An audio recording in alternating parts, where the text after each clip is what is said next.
Olá, querido, graça e paz. Eu quero falar um pouco hoje sobre a doutrina do pecado, que é a hamartiologia. Palavra formada por duas palavras gregas, hamartia, pecado, logia, ou logia, estudo nesse caso, né? E nesse meu livro, Doutrinas Bíblicas Fundamentais, o capítulo 4 trata sobre a doutrina do pecado. É uma doutrina pouco estudada, pouco compreendida e, consequentemente, né, é lógico, e que há muitas perguntas dos irmãos nas igrejas e nos seminários por conta disso. Então, nesse capítulo, eu procuro apresentar o que é a doutrina do pecado, o que é a hamartiologia, do que é que ela trata. Então, eu começo falando sobre a origem do pecado. O pecado foi oficializado, digamos assim, por Adão, e nós sofremos as consequências até hoje. Então, além da origem do pecado, eu falo sobre a extensão do pecado na vida humana, até onde vai, até onde afeta a nossa relação com Deus. Há irmãos que pensam que o ser humano está completamente morto, numa espécie de, quase que literalmente, mas alguém que está morto literalmente não peca, né? O que Efésios 2 e outras passagens falam da morte espiritual do ser humano é uma metáfora.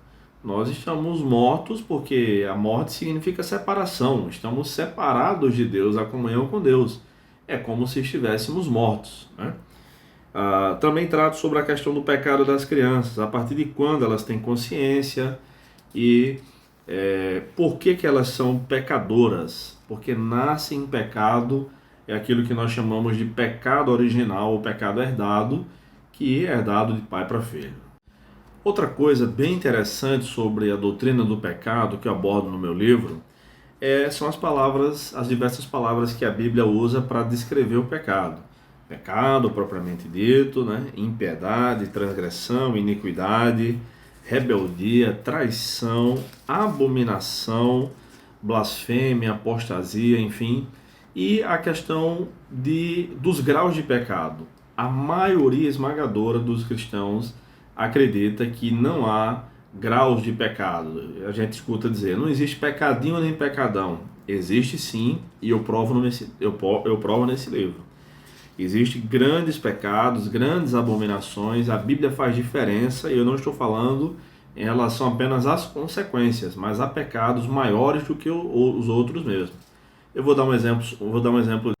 Em 1 João 5, 17 e 18, João explica que há pecado que é para a morte e há pecado que não é para a morte. Claro que está sendo tratado ali o pecado de um cristão. Ou seja, tem grau sim de pecado. Há pecado que pode levar alguém à morte, como levou Ananias e Safira, como levou alguns crentes da igreja em Corinto, e pode levar a doença também, como foi o caso também de alguns irmãos em Corinto, de acordo com 1 Coríntios 11, e de acordo com Tiago, capítulo 5. É possível alguém adoecer porque pecou, tá? Então essas e muitas outras questões eu abordo no meu livro Doutrinas Bíblicas Fundamentais. Se você tem interesse em adquirir o livro ou montar uma turma para ministração de um curso baseado no livro, nesse livro aqui, na sua igreja, entre em contato. Um abraço, fique com Deus.